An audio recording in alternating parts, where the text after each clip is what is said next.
নমস্কার সবাইকে, আমার রোজ নামছে তোমাদের সবাইকে স্বাগত। তো আলটিমেট শেষ পর্যন্ত আর কি এখন একটু ভালো লাগছে যে সমস্ত কাজকর্ম কমপ্লিট হয়ে গেছে। তবে তাই বলে এটা নয় যে খাওয়া হয়ে গেছে, এখনও কিন্তু খাওয়া হয়নি, তবুও ভালো লাগছে। তার কারণ বলি যে মানে এমন হয় কাজের পর কাজ করতে করতে করতে করতে মনে হয় যেন কাজ শেষই হচ্ছে না। আর তারপরে যদি অতিরিক্ত কাজ মাথার উপর এসে চেপে বসে, তখন কীরকম মাথাটা গরম হয় বলো তো। এত কথা কেন বলছি? অবশ্যই তোমাদের সাথে সেটা আমি দেখাবো আমার সংসারের টুকিটাকিতে। আসলে সেরকমভাবে তো ভিডিও করে ওঠা সম্ভব হয় না সব সময়, কারণ দেখো, যার বাড়িতে ছোট বাচ্চা আছে তারা তো জানতেই পারবে যে কি অবস্থা হয়।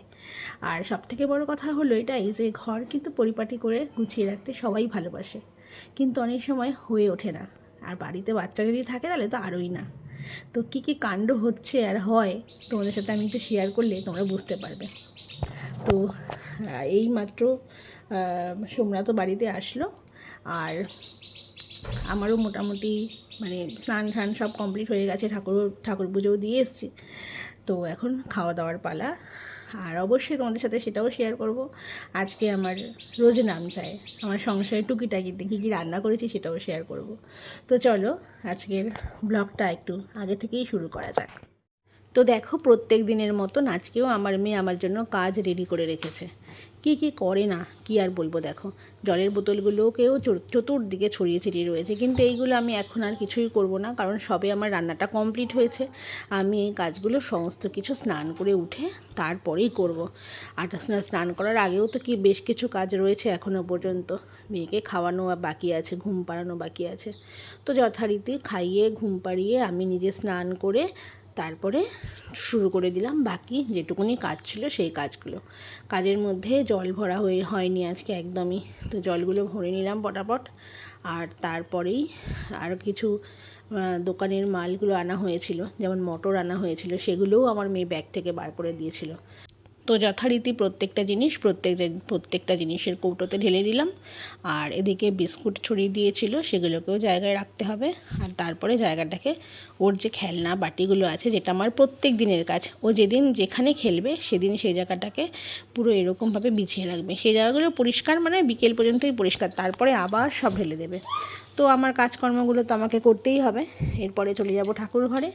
আর ঠাকুরকে যদিও শাশুড়ি মা সকালবেলা পুজো আজকে দিয়েই নিয়েছিল, আর আমি স্নান করার পরে যাব একটু ফুল দিতে। আর মেয়ে জেগে থাকলে যদি আমি পুজো দিতে আসি, মেয়েও সঙ্গে সঙ্গে আসবে।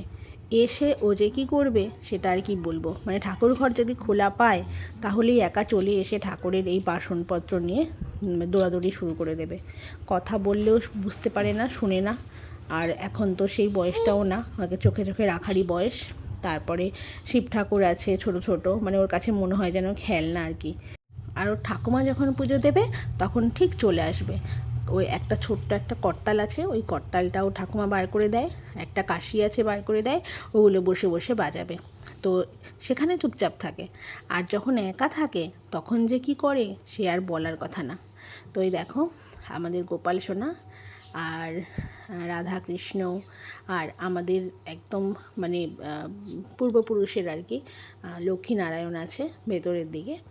আর সেই সাথে রয়েছে এই যে অনেক পুরনো এবং অনেক অনেক বছরের পুরনো শিব ঠাকুর। তো হয়ে গেল আমার পুজো দেওয়া। এবার চলে যাচ্ছি। দেখো, আরও কিছু কাজ আমার জন্য রেডি রয়েছে, যেটা আমার এক্সট্রা কাজ। কি হয়েছিল, 2-3 দিন ধরে জামা কাপড়গুলোকে শুকোনোর চেষ্টা করছিলাম, বৃষ্টির জন্য হয়েই উঠছিল না। আর আজকে যেটা হয়েছে, আজকে ভেবেছিলাম একটু হালকা রোদ্দুর দেখা যাচ্ছে না, কিন্তু গরম ভাব আছে, তাই বাইরে জামা কাপড় মেলেছিলাম, ব্যাস অমনি শুরু হয়ে গেছে বৃষ্টি। আর যার ফলে আমার কাজের 12টা বেজেছে।